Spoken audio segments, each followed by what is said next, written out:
TheAdvocateChannel.com looks at the world through the lens of equality and inclusion. Subscribe, like, and share now.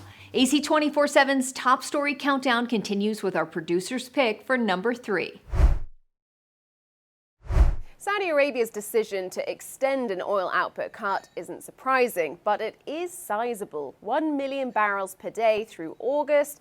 And adding in Russia's announcement of a cut half that size for the same month, it takes around 1.5% of the world's oil demand off the market for the month of August. Saudi Arabia has already made hefty cuts to its oil output in an effort to bolster prices amid concerns of a global economic slowdown.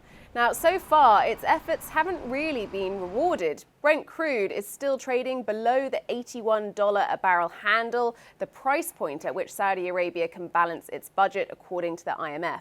Russia's announcement comes after the OPEC Plus member already agreed to a 500,000 barrel per day cut in March. Given it then produced more oil than it said it would that month and again in April, the market may take a more skeptical view on whether Russia will meet its new target. For Russia, various bans, restrictions, and a G7 oil price cap have already limited how much it can earn from its oil, and that currently trades around $20 less a barrel than Brent crude. So perhaps it has less of an incentive to cut output, but doing so could ease tensions between Russia and Saudi Arabia and maintain unity in OPEC+. Like the Advocate channel on Facebook for the best way to get updates on stories that advocate for equality, justice, our rights, and more. AC 24/7 continues with today's top 2 pick.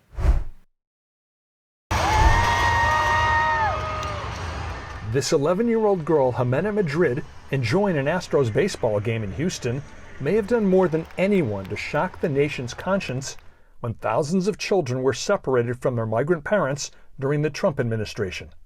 ¿De dónde son ustedes? ¿Y tú?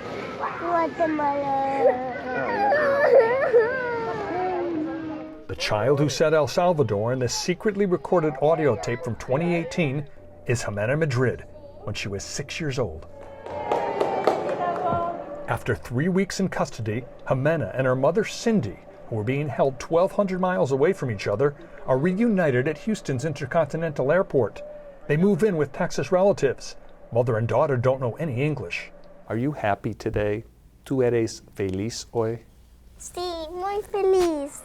Exactly 5 years after they were separated, this is Jimena today. Are you a happy girl today? Yes, I am. How come? Well, I feel like the United States has provided me with a lot of good stuff that I wasn't provided with in my old country, and I just feel like here I have better opportunities to take, and I can be a successful person in here. Jimena just graduated from a Houston elementary school and will be heading to middle school. Here she is, radiant following the ceremony, with her mother and Cindy's partner Alfredo, whom Cindy met since she's been in Texas. And earlier this year, Jimena welcomed a sister, Eileen. Cindy and Jimena left El Salvador on a month-long journey to the U.S. after Cindy says her boyfriend was shot and killed while she was walking with him. She felt Jimena was in danger if she stayed. The 34-year-old has a U.S. government work visa and has started her own business, cleaning houses. ¿Qué es su sueño? What is your dream? Cindy says, "My dream is to see my daughters grow up, go to school, and be confident in themselves, that they live in a safe place and not be afraid for their lives."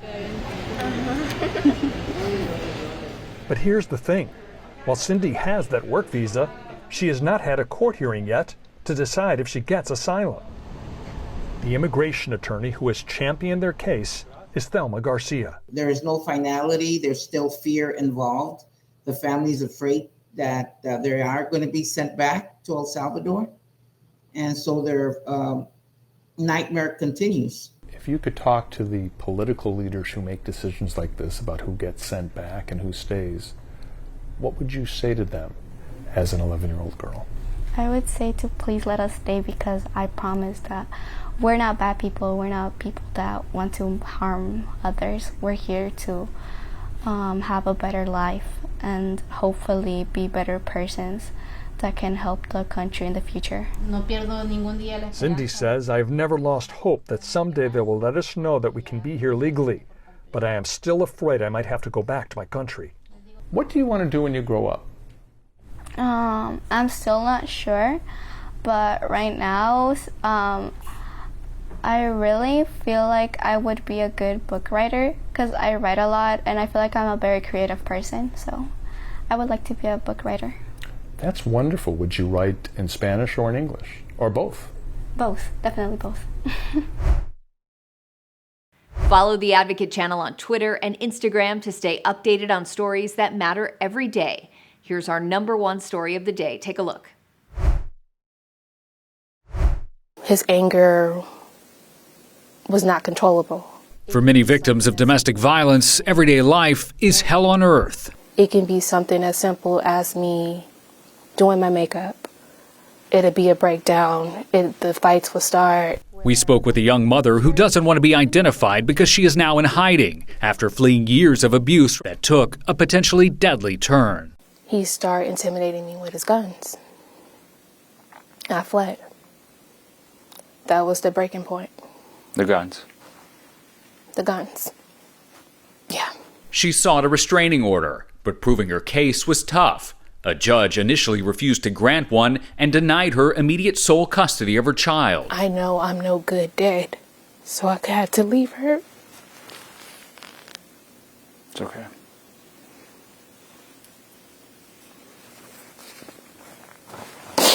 I had to leave her. I had to allow her to go back there. After repeated attempts, she got custody and a restraining order, forcing the man she accused of abuse to relinquish his guns. The hope is them removing their guns or have to turn in their guns, will keep you safe. That sense of safety was shattered, she says, after a new controversial federal court ruling that lets certain people accused of domestic violence keep their guns. The Fifth Circuit Court of Appeals in Texas looked at the case of a man who was challenging the federal law that bans guns for people who are subject to restraining orders. The court, covering Texas, Louisiana, and Mississippi, ruled that law was unconstitutional, calling it an outlier that our ancestors would never have accepted, language the Supreme Court also used in a New York ruling last summer. This is strictly because domestic violence was not considered a crime by the founders. Was it a law back then? Does it have roots in our American history and tradition? If it wasn't, then it doesn't have to stand. It's devastating. The ruling has stunned domestic violence victim advocates like Carmen McDonald with the Los Angeles Center for Law and Justice. It's not even logical. 230 years ago, women didn't have the right to vote. Slavery was legal. Domestic violence laws weren't even on the book. Marital rape was legal. U.S. Attorney General Merrick Garland blasted the circuit court ruling, petitioning the Supreme Court to decide on the case. DOJ telling the High Court more than 1 million acts of domestic violence occur in the United States every year, and the presence of a firearm increases the chance that violence will escalate to homicide. On Friday, the Supreme Court announced they will review the controversial case next term.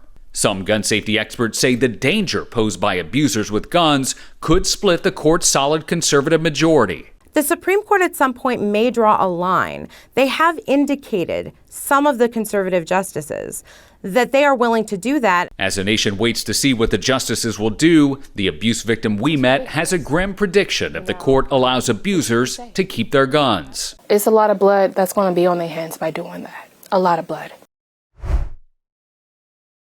Thanks for watching the Advocate Channel's top stories. We're on Facebook, Twitter, TikTok, and YouTube. Follow, like, and share, or check out advocatechannel.com for even more stories that advocate for you.